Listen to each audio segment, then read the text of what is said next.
15 degrees, you can see your breath. Out here in the lake effect, breaking tables like it's poetry. Where else would you rather be? Pinto Ron, Elvis in the lay poncho. The members that you need to know. 'Cause once you out here now, your family. Where else would you rather be? Where else would you rather be? Welcome into the Nickel City Crew. I am your host, Rob Crippen. Please like us on Facebook and follow us on Instagram and Twitter at Nickel City Crew. This episode, along with all of our episodes, are presented by Crippen Legacy Entertainment here on Spreaker and StreamYard. We're so glad that you're joining us for some of your Buffalo Bills and NFL content again today. And as always, these are my Bills thoughts said out loud. It's a vibe so ridiculous. Since 12 plus 83 was 6. The shout rocking like a symphony. Where else would you rather be? All right, let's get straight to it. I think Bills Mafia can definitely give a collective on this one after last Sunday's game. It was really crazy and it was really funny because I was talking to my co-host, pre-show, and just we needed that one. And you guys all know I'm an avid WGR listener, and they were talking about the same thing. Like, boy, that feels good. The callers were calling in like they needed it, and I definitely needed it. I know that my co-host needed it. It was fun, man. You know what I mean? We've got a new segment tonight, the Nickel City Crew Tailgate Report to end the show. Can't wait to debut that, but we have a special guest on tonight as well. DT, holla at the crew. As always tonight, my co-host riding shotgun with me, Adam Dump Truck Rupsick, Check him out on Instagram at Adam Rupsick, RUPCZYK. DT, I finally saw your beautiful face, and we got a chance to go to the game, and boy, it was something that we needed, man. I named the episode the way I did on purpose, man. I needed that one, DT, regardless of the opponent. I will talk about that a little bit later in the show, but regardless of opponent, man, I needed that one, man. Hey, we're back, Rob. Nickel City, what's up? Excited to be on tonight. Excited for another show. Great guest as you teased earlier, and we'll get rolling. But it was a chalk day. It was a chalk day. From top to bottom, we needed it. Got back, efficiency to the highest. Let's go back in the win column.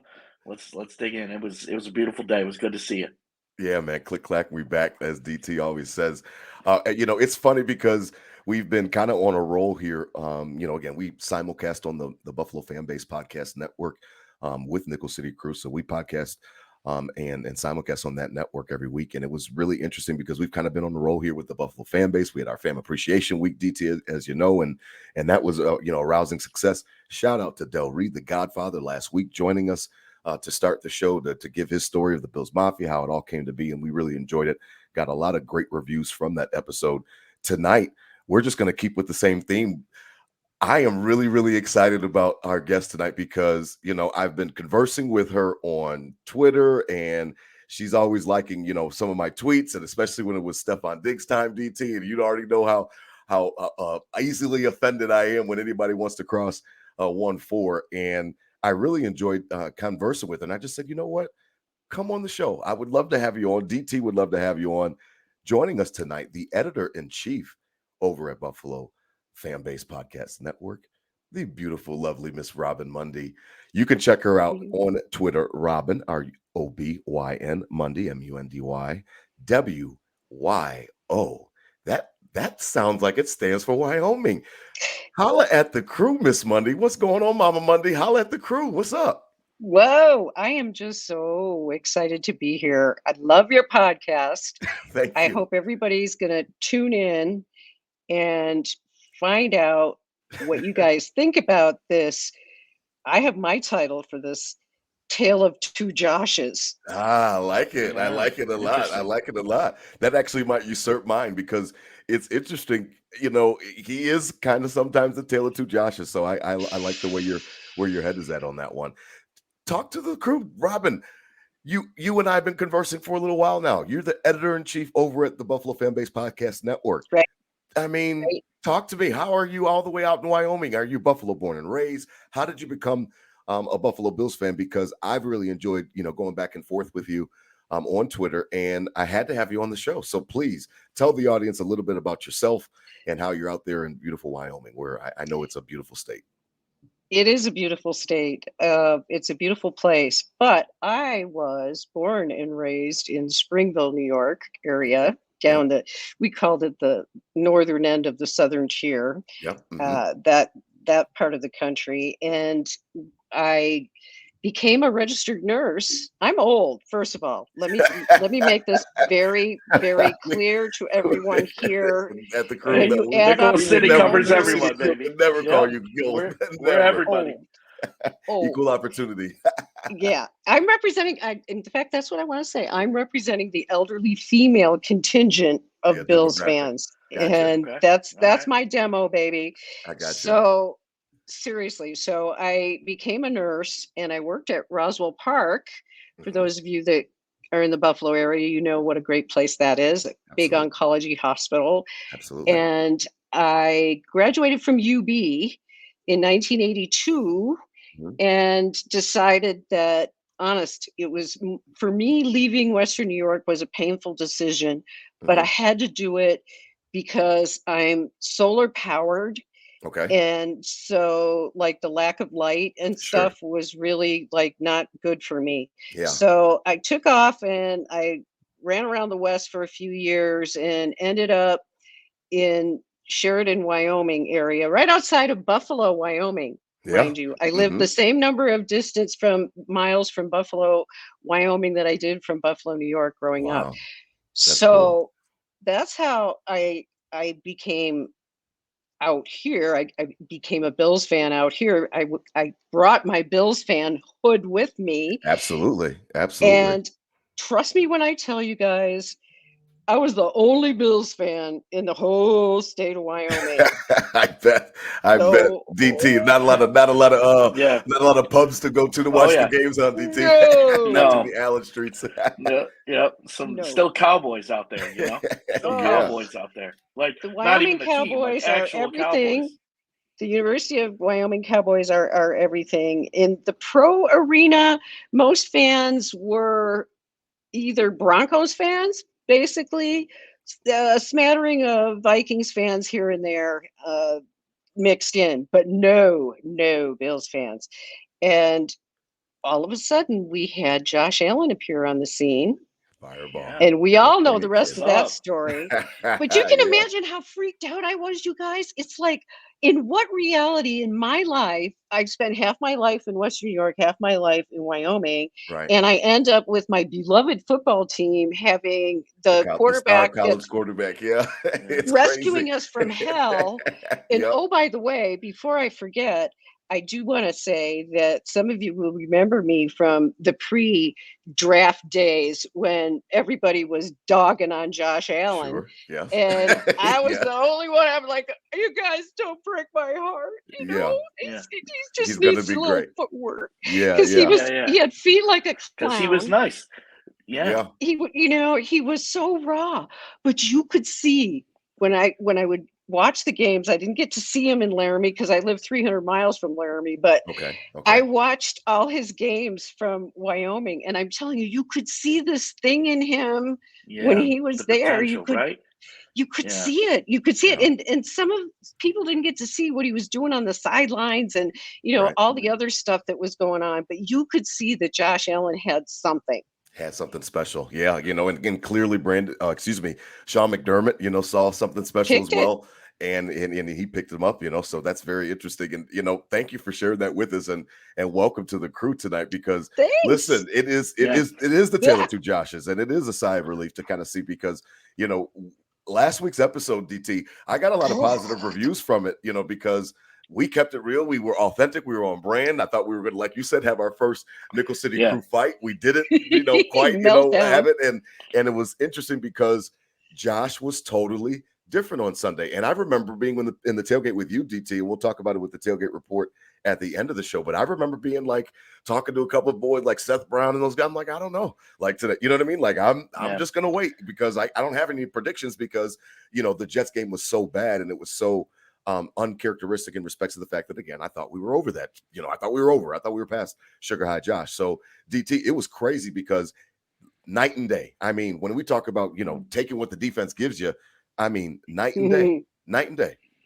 Yeah, extremely efficient. Your best showing you want to see from a quarterback. I mean, didn't hit 300 yards, but with 3 tutties and well over 80%, completion rate. Yeah. The dude was dealing. We kept it in front of him. The run game helped out. Everything was in action. The home crowd was where it needed to be. The sun was out where it needed to be. We were there. The breeze was where it needed to be. The touchdowns were where they needed to be. Everything that day was where it needed to be, and it proved strong. It showed how efficient this team can be. We'll get in, the Raiders, like you said, might not be the most worthy opponent, but it's hard to win in this league. We're going to see some teams like the Raiders beat teams like the Chiefs and like that down in the year as well. So we click back up to next week, but everything was in place. Great team win all over, but 17, good job. Every criticism on him from week 1 was reversed last week. I mean, every single one of them. You're running like an asshole. You're hucking it out. Everything that we said, 3 rushes for 7 yards. You're hucking it up. Everything in front of him for 303. It was cool, calm, collected. JA.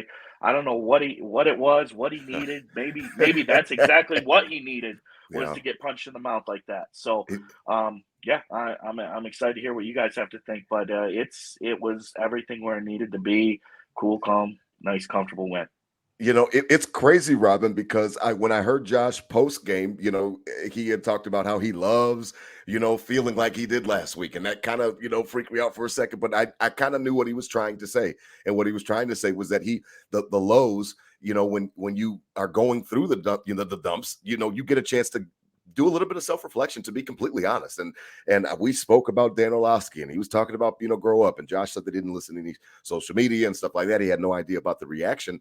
But Robyn, he talked to, basically like a guy that I needed a reset button. I kind of needed this to happen. And he said, I love feeling that way because then I can dig in and make sure that it doesn't happen again. And you really saw it on display on Sunday, Mama Mundy, because it was a situation where it was like, did nobody give him any runs or Skittles, or like, what was it? No Nashville hot chicken sandwiches. Like, they're just talking about, I have no idea what the difference was, but I promise you, he was locked in. I mean, 13 straight completions. Like DT said, he was efficient, 83% completion rate. I mean, it was on display.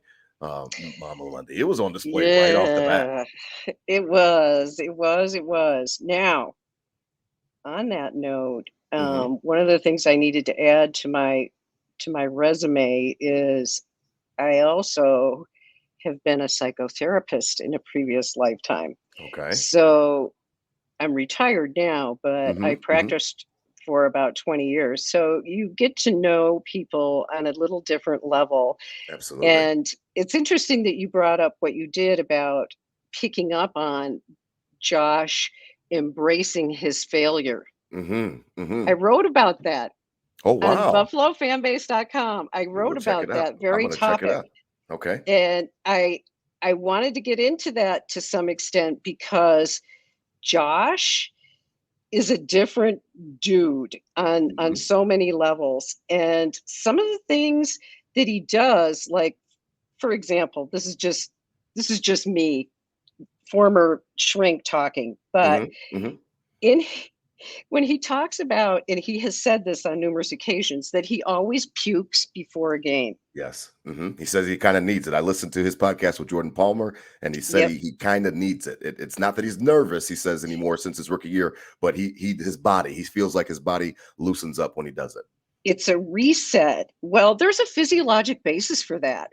Okay. There really is. But my man, Josh, you do not need to puke to get control of your emotions. Puking is a little bit extreme, in my opinion. Well, they're playing an extreme sport. I mean, it's an ultimate gladiator sport. So I mean, you got to be a little bit crazy to play football. You know? Do. Right? You absolutely do. But point being, though, Josh has something called performance anxiety, and it shows up. It shows up with him. We saw it at Wyoming a bit. Okay. But he had more when he played in college, he was more sure of himself. Sure, he's the man. He's the big man on campus. He's the man. He was, exactly. He was. He knew who he was. He knew what he had inside of him. But now the pressure is so on him. Oh yeah. my God, the pressure. yeah. All we heard through the whole off season was Josh, we have to win a Super Bowl. We have to win. We have to win. We have to win. That played in his head 1,000 like times, a million times. his head must have been ready to explode by the time the game started on Monday Night Football. Okay. And so you think that contributes to it because he actually puts more pressure on himself because of the outside pressure that we're putting on him and the media and stuff like that. You think it all plays? Yes, and I'll add one more thing to that. He has said numerous times now, as I recall, that he is an introvert at heart. Mm-hmm. Okay. At personality. Yes. Mm-hmm. And obviously he knows what these terms mean. Mm-hmm. But most of the time when we think about somebody being an introvert, we think about them being a nerd and, quiet, they don't talk very much and socially all awkward. That sort of thing. Mm-hmm. And that isn't the definition of an introvert at all. Okay. And the way that you tell the difference is an introvert has to have downtime, like shut out, away from other people, downtime to de-stress. That makes sense with golf. He loves to golf. Out on Absolutely. The course, nature. Absolutely. You love that he loves to golf, Rob. Yes. Yes, he does. And golf is the perfect game for him because it allows him to be in his own little world. Right. He doesn't have to deal with the paparazzi and all this other stuff that's going on. Oh no, they said that they've already said rumblings that he doesn't really like the limelight of Haley Steinfeld. Steinfeld. How do you say her name? Steinfeld. What is it, DT? Steinfeld. Okay. Well, I've heard that rumblings that he doesn't really like the attention. He doesn't like the paparazzi. He doesn't like the TMZ. He doesn't. And I get him because I'm that same way. I can only handle, like, when I come to Buffalo, you guys, it's so hilarious. It takes me a week to recover after I get back to Wyoming. I'm like, after seeing so many people, and I'm just like, I'm the same way. For 4 or 5 days. And then I come back and I'm like, oh my God, I'm so exhausted. Yes. Well, extroverted people, they feed off of that energy. They, they feed off of being around other people and that sort of thing. But that is not Josh. Wow. And so we have to kind of remember that being an introverted person, he's going to get prickly and he's going to get stressed when the media is in his face. And before that Monday night game, I think everything was just like so loud in his head that he just couldn't tune down the noise. He definitely played like it. Listen to Robyn Mundy, DT, hooking us up with the psychoanalysis. I like that. Everything that you said, to be honest, makes sense. You know what I mean? And like, it makes a lot more sense with, especially in, coupled with last week's episode, because what DT and I were doing last week was we're grasping at straws. I said that when we're trying to figure out, and that's what really everybody, all Bills Mafia, was trying to figure out. Well, what's going on? Is Sugar High Josh returning? That was the name of the episode. Is he coming back? Is he reverting? And I never thought that he was going to just go back to playing that recklessly all of the time. But I was concerned because of the fact that he had so much. It was horrible. Yeah, and he was really making some bad decisions. He short-circuited. It was horrible. That was like the worst game of his career, even all the games when he was a rookie. Yeah. That game Monday night was awful. That's why I think it was so alarming, DT, right? With being an introvert and having all that pressure would be a lot to handle for the most extroverted person ever. And you're out there and you love the limelight. That's still a lot to handle for somebody that loves it. So if it is, if this is the case, if Josh, he is more of an introverted side, but then boom, this would be even. This is the cocktail exponentially. This is like the powder kick to make it all blow up. But we also don't have to worry about explaining that too much. Week one, we sprain forward. Let's go, and we're moving on. But if it comes up again, it's don't have it come up in the Super Bowl. It's interesting because he's, DT brought it up last week. He is great. He's great in primetime. We talked about it. Everybody's been posting, stats on Twitter and stuff like that, talking about his primetime stats. So I don't think it's necessarily the stage, but I think there is something to it. Robyn, in respects to the outside noise, and it could be even from the teammates, even from the yes. organization. It's not necessarily the media. I believe Josh when he says that he's not, watching and listening to ESPN and stuff like that. But what I know for a fact is that the pressure to perform for your teammates, to your other brothers, your coaches, I think that is a very, very real feeling where I'm letting down Ken Dorsey, I'm letting down McDermott, I'm letting down, Stefan, I'm letting down my offense, and all those types of things. The defense puts on a great effort, last week as an example, and then I'm pissing that away, so I definitely feel that there's something to that. So we will definitely put a pin in it and think about that, because that might be something we have to come back to, DT. And natural human things of these teammates. Josh gets the biggest bag. Josh has the nicest car. Talked about Josh it gets too, all the interviews, and he's going out there and making us look bad on Monday night.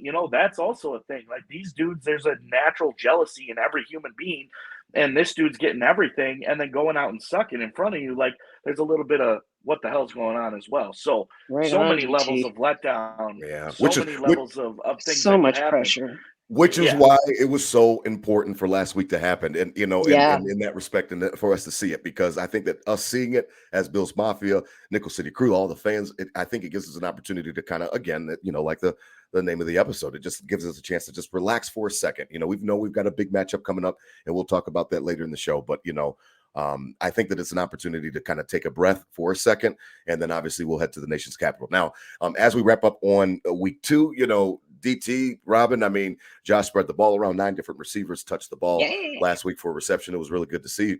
Your boy Khalil Shakir got in the end zone, DT, and he did his thing, and then your main boy, your real boy, Jimmy Cook. I mean, Jimmy Cooks was cooking, man. I mean, I couldn't wait to talk to you about DT, about Jimmy, because I know you love him, and he was doing his thing, DT. I mean, this best game as a pro, first 100-yard game for James Cook in the NFL. He had a few catches out of the backfield as well for about 36 yards. I think it was 4 catches, which is a nice 9-yard clip.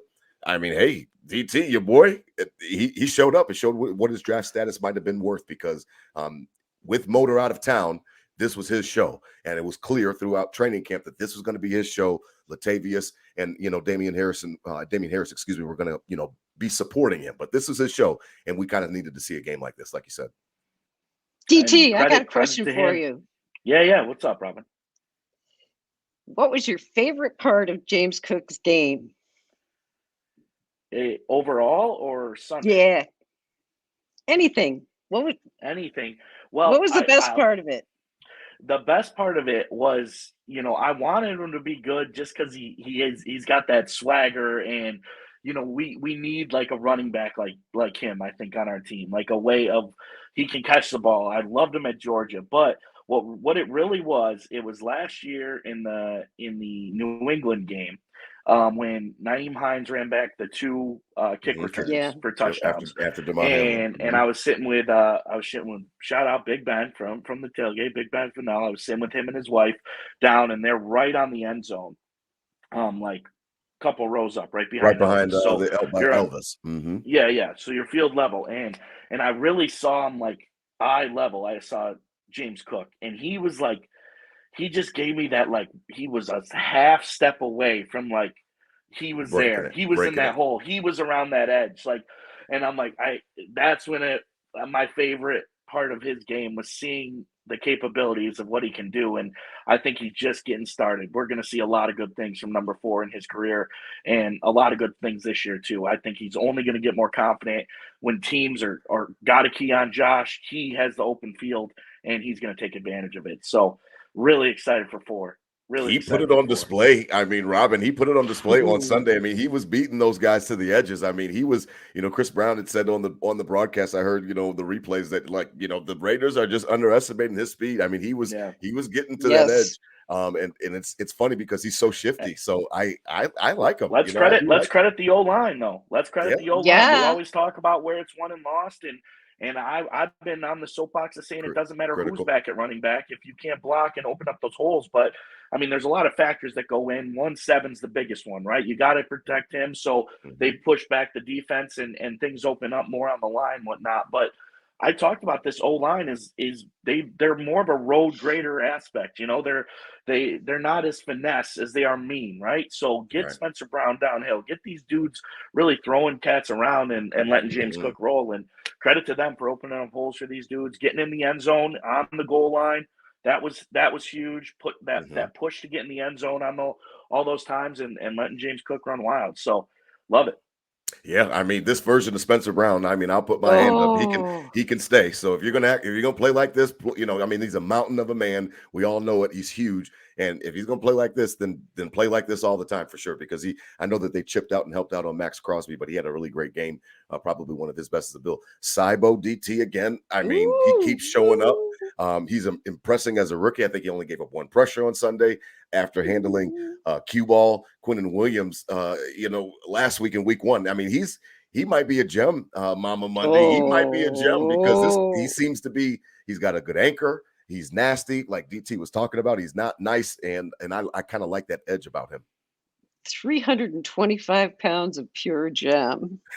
Yeah, he might be. We might have found a future All-Pro or at least a Pro Bowl for sure. Yeah, I mean, he's been good. He looks solid. He looks like he came right into the league and just hit the flow. It's just like, here I am. Yeah, he has not skipped a beat.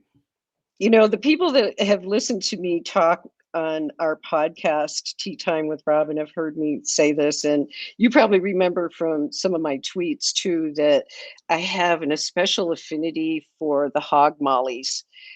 I love the guys in the trenches, the big boys. Okay, absolutely. They don't get enough love, so that's what's up.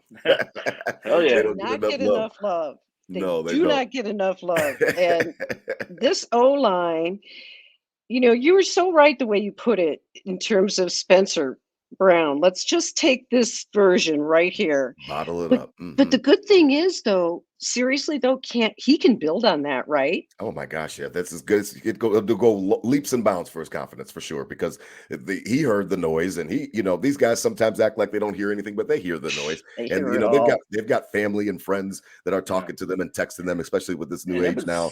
So he was aggressive with 7-9. It was aggressive. I mean, people were going at throats. Yeah, so he definitely can get something from this, Robyn. To answer your question, he can get something from this positive because it was a big deal. I mean, I think it was a big deal. It was a big deal. Good for him. Good for him for sure. Now the defense was solid. Guys, it was really a situation where Jimmy Garoppolo wasn't doing too much. He wasn't hurting us or anything like that.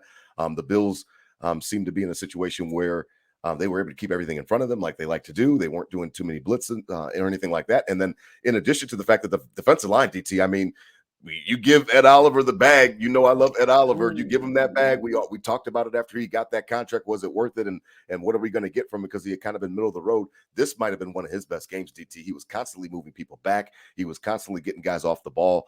He started the game by putting somebody in the backfield to start the game for when the Raiders got the ball. So, and I saw it from my seat. So it was good to see the defensive line. Leonard Floyd, I know he came up with an injury. Hopefully he can get back quickly. It looks good. I mean, if we're worried about Von Miller being out and was the pass rush going to be consistent, I mean, 50 looks like a different player. It looks like, again, when we talk about in the offseason, DT, that we wanted to see him continue to take his game to the next level. Rousseau looks great. Like the defensive line it looks legit for sure right now. Yeah, they're stout. I mean, all this talk about it being a different defense, I mean, it's almost you already knew this is the same D. We know what's good. We know what's good with this D. Top 5, every top 10. They're stout. Bend don't break. First drive, they an easy touchdown, and then literally don't let them cross the 50 basically the rest of the game. So it's it's the same D we're used to, all levels. Doesn't matter who's playing, except 5'8". That boy's nasty. I was just going to, you took the words out of my mouth. I was going to ask our guest. I'd say business as usual, except for 5'8". Let's talk about him. This Robyn Mundy, I was just going to say, because you asked DT a question, so I was going to pose you a question. What do you think of when you think of Matt Milano? Because, boy, he makes you elicit a lot of responses. He makes me feel a lot of things. What do you think of when you think of Matt Milano? Goodness. Relentless. Oh my gosh, yes. I put down animal in my notes. I saw that, and that's ridiculous. Perfect. He's ridiculous. So relentless. And when you see him play, it's like watching poetry in motion. He's never out of position. I ever. mean, rarely is he out Very of rarely. position. Mhm. He's got a nose for the ball. He runs downhill, Yes, scoring yes, touchdowns. I mean, yes. he's amazing. And when you look at his body type and everything, you kind of wonder because he's not real big for an No, outside linebacker. played safety in And college. No, he's not huge. It's crazy. He's something else. I it mean, is crazy. what about that interception? I mean, that was Oh something that was God. I didn't even it's funny because it looked like Josh Jacobs DT didn't even know that it was going to happen. Like, you know what I mean? Like he He thought that he was didn't. just getting ready to catch a pass and maybe get hit in the back. And he literally, Boom. they said he mossed him. He took the ball from him. I didn't even realize I'm in the scoreboard side. So you know where I sit, DT. So it's Oh. all back to me. So I'm looking at Milano's back as he comes up to play. I thought he was just going to make a tackle. And then everybody's cheering. I'm like, well, what happened? And I look at, he's got the ball. Do you I think couldn't he believe was? it. Do you think he was going for the pick? I What do think you so. think he was doing? I Or think he was just coming in for the hit, and he was like, "Oh, the ball's right there," and it just. I think he's fell in so. his I head. think it's what Robin's talking about. He's so relentless. He'll pounce on the opportunity. So he might have been ready Yeah. to come up, make the hit, and stick it. Yeah. And then when he saw the ball in a vulnerable position, he's like, it's not illegal for me to take it. I'm going to take it from him." And Yeah. it was wild. I couldn't believe it. And then He pour is one out for wild. Josh Jacobs. Pour Here one out for too. Josh Jacobs. After that, he just died. Yeah, he's just Yeah, smart. he He's did. so smart. He's so smart, Robyn. You're absolutely right. He's smart. He's instinctual. He's always he's like Johnny on the spot. He really is. He's I like was Johnny on the spot. so happy that he became an all-pro. Yeah. It was Yeah, about deserved. time that he got recognized on that level, Mhm. probably a few years too late even. Yeah. Guy's just had an outrageous career, Yeah. and we're so lucky to have him. Absolutely. And especially with his draft, it's just a great story with his draft status, and nobody saw that coming out of Boston College. And I mean, he's amazing. So I'm so happy. And what I put down, that he does help, DT mitigate Tremaine Edmonds, leaving. I understand that we weren't going to be able to pay him, and we talked about that in the offseason, DT. But I haven't, not yet, and I know that we'll play better opponents, but I haven't missed 49 quite yet, not yet, and it's really because of Matt Milano. Yeah, I mean, 100%. He knew the shoes he had to fill, and all those doubters that question. Robyn and I, we say, and you as well, Rob, we say a couple of years too late on the All Pro for 58, and there were still some probably heavy doubters of, oh, this guy's not that good. 49 leaves, and he's even better than he ever has been. So he's doing everything he needs to do. And that's what we need. That's what we need on that defense. That one middle guy, the secondary is getting a little older. We need that, to level up into that next level. If that defense can get pressure, I like that next level of being Matt Milano, then get to our older, still strong secondary. So the levels are fierce, and they keep getting better.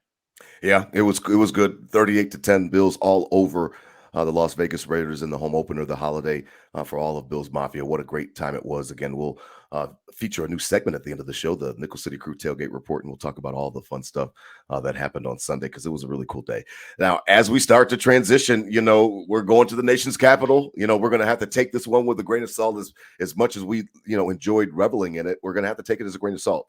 The Raiders are the Raiders. They're not that good. You know what I mean? The quarterback's okay, yada, yada, yada. So we never will give away wins, and we'll never apologize for wins or anything like that. We'll never do that. We want to stack them up. But the competition is going to start ramping up a little bit. And it actually is unexpected, at least from my view, because I didn't expect Washington to be much anything. But we're going to nation's capital. They've got a quarterback out there, DT, that they seem to be happy about and they seem to be excited about. He's only played 3 games. So it's when you talk about small sample size, you can't get much smaller than that. But Sam Howell leads the 2-0 Washington Commanders as the Bills come in.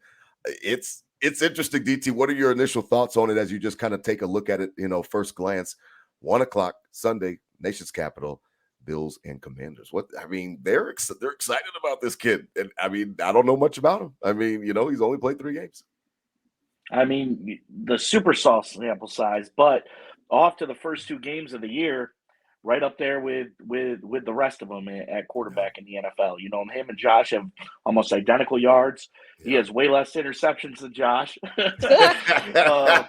And he's got 3 tutties. So thanks, anxiety. Said Robyn Mundy. Exactly. They're gonna have a home game. This defense is stout. This D line we'll get into is all first rounders. It's crazy. Yeah. And this receiving core, I think, is the hardest they're gonna face all season thus far.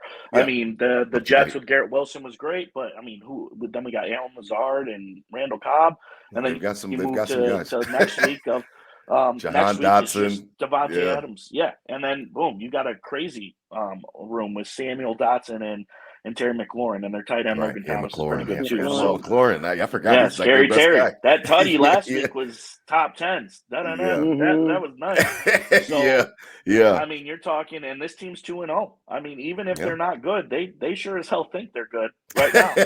So you know, that's something you got to be aware of. That's something you got to be aware of. Robyn, what's your overlooking?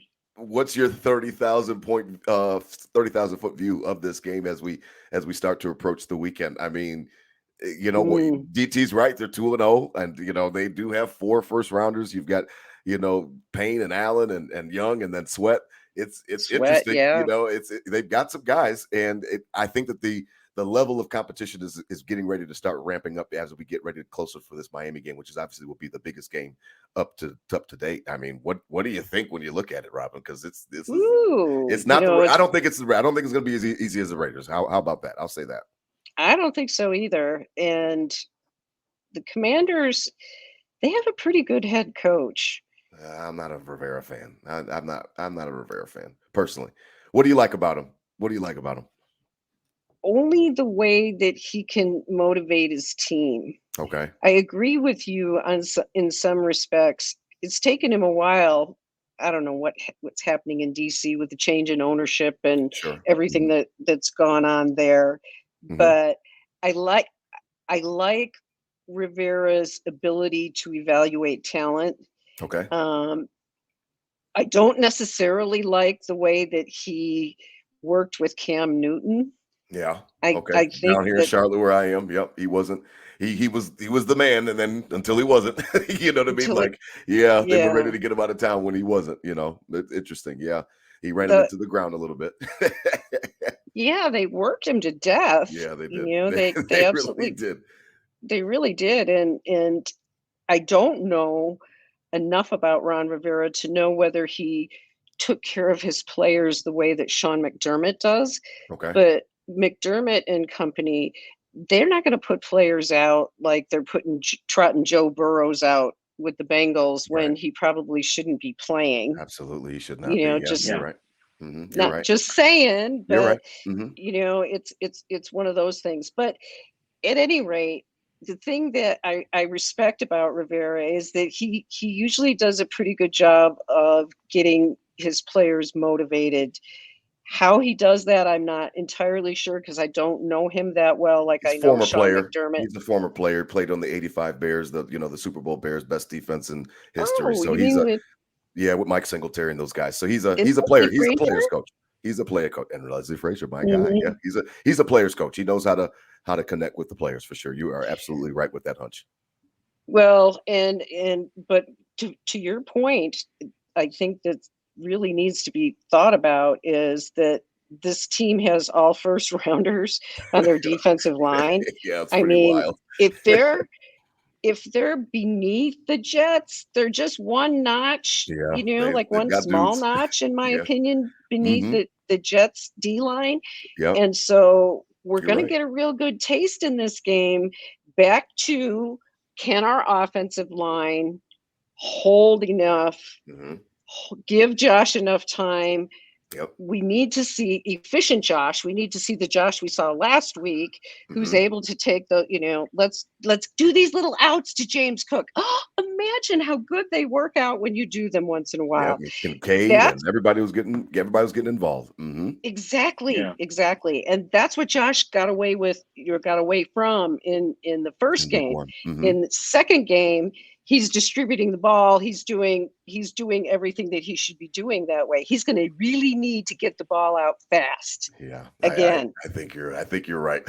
I think you're right. These guys, there's some dudes, DT up there. Big dudes. There's some dudes up there, and it'll be interesting to see how they do because the offensive line, as much as we liked last week, DT, it's not just one guy. The Raiders had one guy, Max Crosby, and they chipped, and they did a lot of things. It'll be interesting how Ken Dorsey deploys his scheme because you're not going to be able to chip everybody and you're not going to be able to come up. I love that. I know they like the new 12 personnel, but Dalton Gate is not much of a blocker. So it's a situation where, you better be just ready. You better come up with a scheme, quick game, things like that to kind of throw this defense off, to get them to kind of back up. They're going to come out hair on fire. They're at home and they're going to be ready to play. So you want to kind of find a way to mitigate some of that, to at least make them pause, at least make them think about whether it even is Josh, escaping out of the backside, or it's the run game or the draw game or the screen game, which we don't run many screens, but you're going to have to do something to slow them down. They will not just be able to pin their ears back.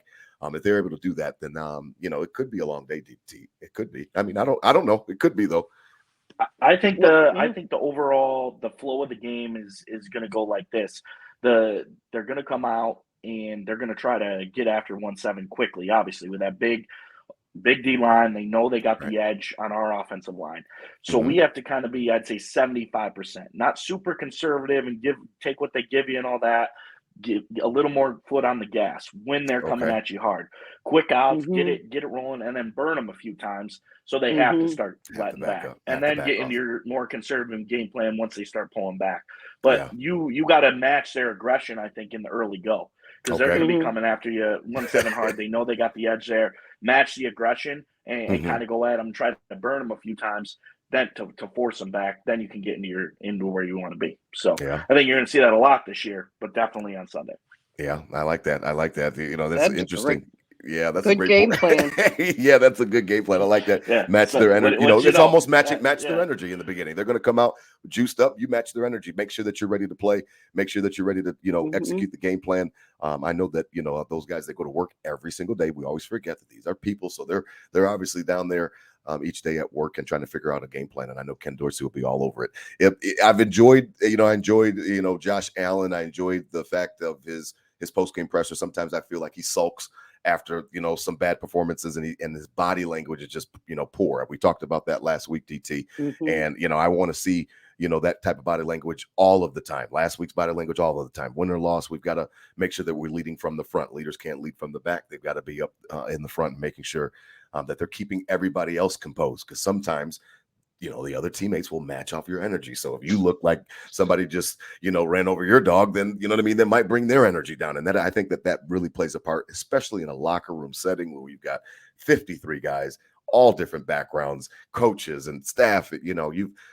Everybody's looking at Josh. Everybody's looking at him. And I want him to be aware of that, because he's never really able to turn it off unless he's golfing, like Robyn said. And other than that, he's got to be on, especially during the season when he's at the facility. And I want to see him, do that. Draining. That's so draining. Oh yeah.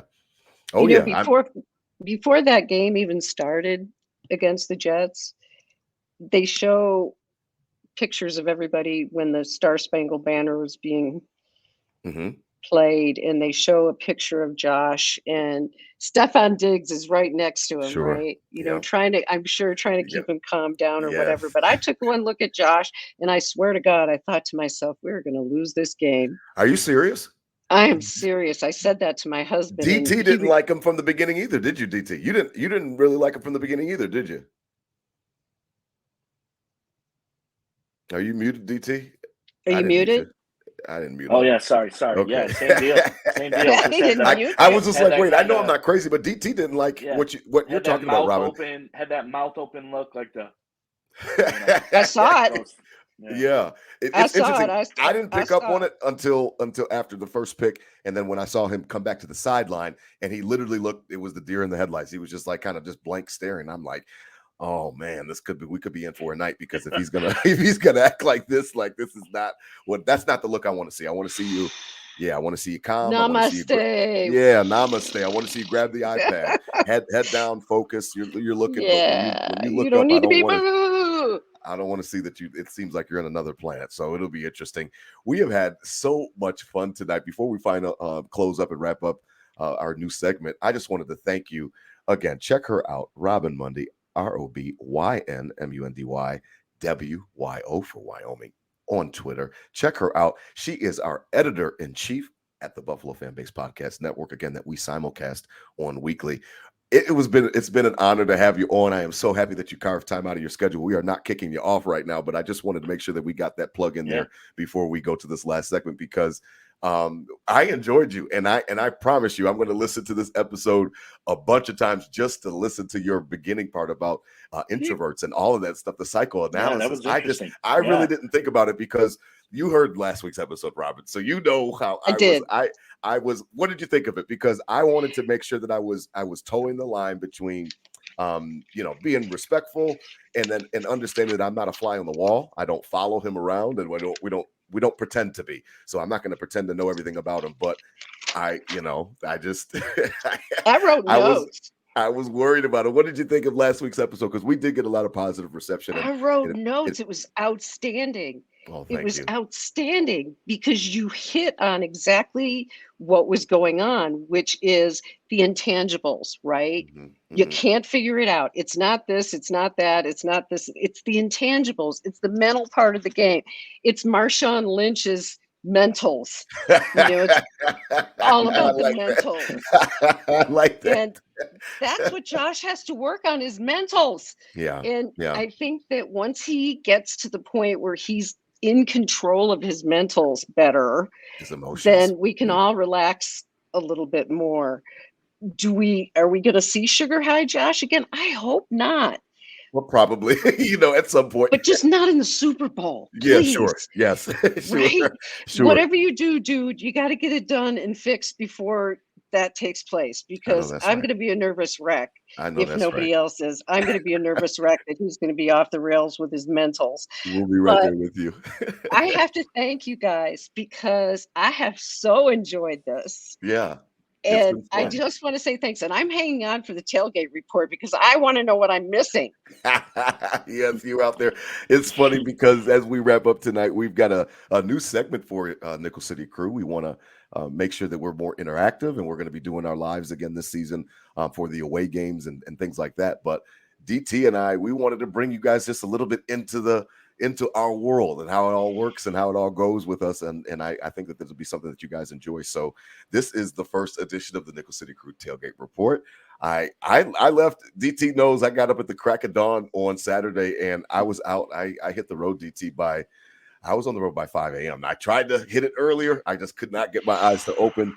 But I did hit that road by 5 a.m. And you already know me, DT. I mean, it's not going to take me long, man. If I get on that road, I'm good. I'm only stopping for gas, use the bathroom, and then that's it. I'm right back in the car. I might grab a sandwich or something like that. So I got on the road. My first stop is 3 hours away. It's a little town called Beckley, West Virginia, on Route 19. And what that does is it helps you kind of cut through, DT. So I can cut through Robyn, and I'll cut through West Virginia on Route 19, and it gets me right closer to Pennsylvania and Morgantown. So basically Morgantown, West Virginia. And I can cut right through and get right closer. Yeah. Oh, it's definitely mountains. You're going back, forth, left, right, left, beautiful right, country all the way. And yes, the Bluefield Mountains are so beautiful to look at, and especially when the foliage changes. So I got up there, and DT, I chucked my peoples out. I got a chance to see Ace and his beautiful daughter, who I missed her second birthday last week. So I got a chance to see her. We bought a pizza. We ate pizza together. She let me color with her. And that was really, really cool to kind of check out my niece. And then I was getting prepared, man, for Sunday. Like I remember texting you around like 6 o'clock or so, like, hey, what are you doing for this Colorado game? And I was like, DT, you were like, we're gonna start to relax a little bit. I was like, I'm already with that energy, because I know we're gonna be up at the crack of dawn. So at that point, you gave me a time. I told you I'd be there 6:30. And then what was your weekend like, DT, until we got together, man? Because I know you had some people in town. Yep, exactly that. Shout out my boy Kevin from college, came up from Nashville. Big fan of the program, a fan of the game. The Bills came up, picked him up Friday. The boys got a little active Friday night. We're a little older. We're in that above 30 crowd now, Rob. A little active. it settles down a little bit. But Friday night, the boys were out and about a little bit. We got into the casino, a little Buffalo Creek, a little Sure. skip some stones down at the creek, and There you go. enjoyed ourselves. But Oh goodness. popped up Saturday, and yeah, like I said, we're can't bounce like we used to. So Saturday was kind of a quiet day, a little got Relax. errands done, got everything ready to go for Sunday. And yeah, like you said, I was like maybe the first half of that Colorado game, and then about 6-7 o'clock I was like, no, we're gonna need 10 hours tonight, and glad we got them, because like you said, right up on it, 6:30. I had I put everything out on the porch and was just in the kitchen, just getting ready to roll, and Rob came in the house and was like, let's go, man, baby. it's time to Let's do go. it, man. So Let's go. Yeah, it was Robyn. It's funny because DT, this is our element. This is how, we met, so Yes. I was telling you pre-show that this is kind of how our story started. So we're very used to this. And we went in the car. Your buddy Kevin took a cool picture that I've got to post. I got to remember to I keep forgetting. I keep forgetting to post it out. But took a cool picture from the back seat.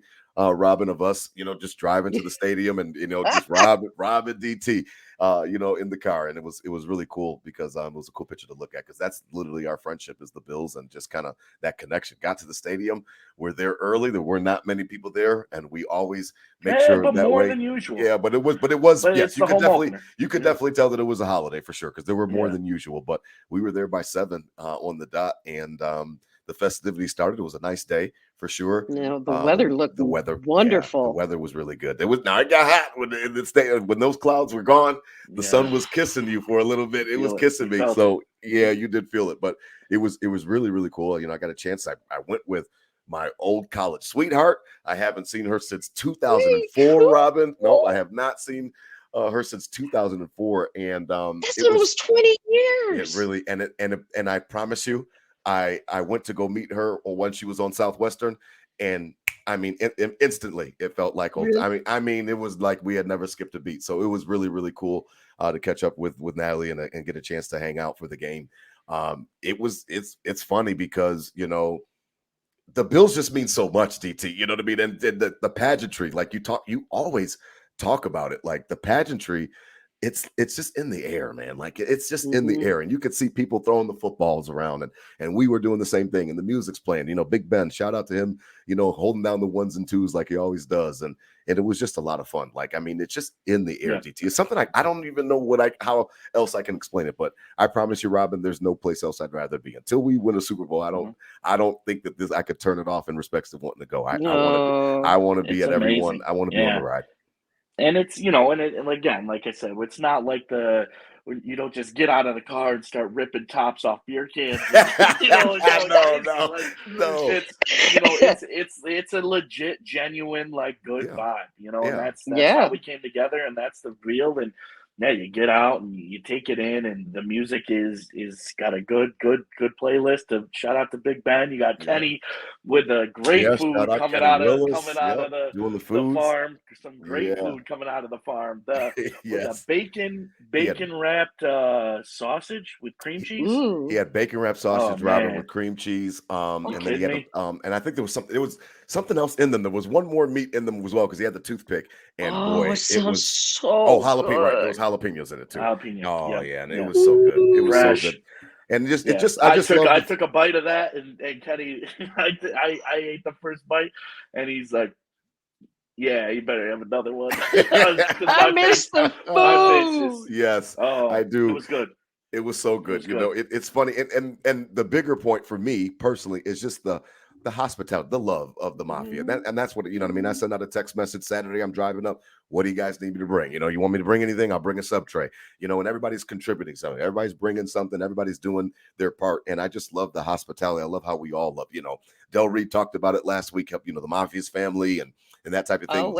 It was never about jumping through tables or anything like, it's all about what DT is talking about. Just that good vibe, people that you'll meet some new people as well. And it really was the best. And speaking of new people, as we wrap up tonight, just the love for Nickel City Crew, DT, that I got on Sunday at the tailgate was it was a little bit overwhelming for me. Yeah, Robyn, it was overwhelming because I started the podcast for that reason, not for money. I'm not trying to, you know what I mean? I'm not trying to become the biggest podcast in the world. Now, if that happens, great. You know what I mean? But that's not the goal. The goal is that I love my Bills, and literally my outro. I always talk to myself about the Bills, Robyn. So I wanted to get my Bills thoughts literally said out loud. I wanted to get it out there. And once I got over the fear of starting the podcast, it really has changed my life because I love it. I love the interaction. I love the people. These are the best days. Recording days are the best days for me in my life. And I just loved it. Shout out to, I've got so many shout outs. I mean, literally, I have so many shout outs, but literally shout out to Kevin and Britta, Panama City, where you're from, DT. Yeah. I mean, they were out there. They said they're weekly listeners. Shout out, we always know about Seth and Brandy Brown. They're listening to us out there in Erie. Anna Kay, Big Ben's wife. I did not know that Anna Kay was a listener, DT. When I tell you that thing melted my heart like butter in a microwave. I was like, oh my gosh, you listen. She said every single week. So shout out to that's awesome. Yeah, it made me feel really good. And then and one more shout out to Paige and Kai. Paige beat me in fantasy football week. I'm playing fantasy football for the first time, Robyn, in about a decade or even more. I haven't really been playing too much fantasy football. I kind of got disinterested, but DT's running the league. He said you got to be in it, so I'm in it. And Paige was talking rules. Yeah, and Paige was talking junk. So shout out to Paige and Kai.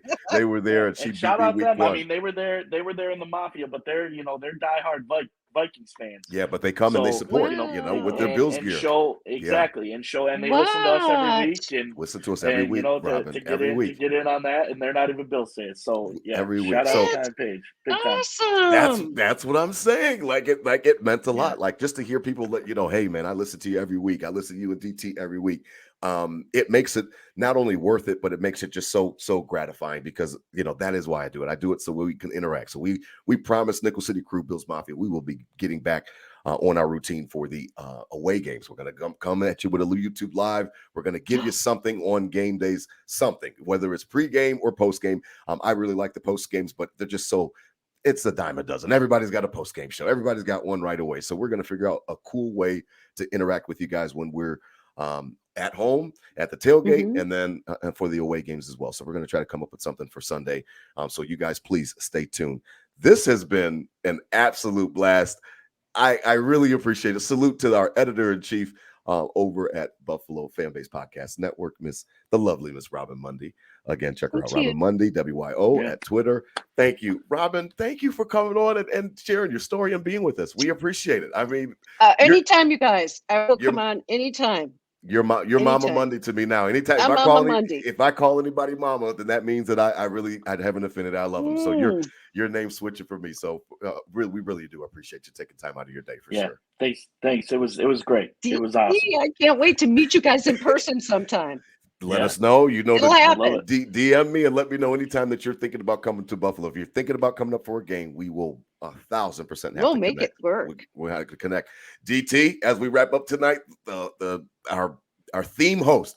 I mean, he said it. I talked to Richland. He's put it down. He says he wants to come to the Cowboys game. So I said, you get to Buffalo, me, DT, Big Ben. I said, we will roll out the red carpet. You don't have to worry about anything after that. You just get yourselves to Buffalo, and we'll worry about the rest after that. So that's what he said. So shout out to Richland Music, man. We love that intro. Everybody loves that song. It's awesome. And it's been a really cool little feature for Nickel City Crew. I think it makes us unique, DT. I think it kind of separates us from the crowd. Totally. I mean, that song's pretty dope. So I was really happy to hear from him over the weekend. He told me that he liked last week's episode and that he wants to come to the Dallas game. So maybe we'll see him for an early Christmas present. So that'll be cool, man. Right on. It's a beautiful thing. It's, the growth is real, Rob. I appreciate it as always. Love it, man. Love you, man. As always, please spread love, not hate. Hit them with a Go Bills, Mama Mundy. Hit them with a Go Bills, DT. Go Bills. Go Bills. 2-1. Go Bills.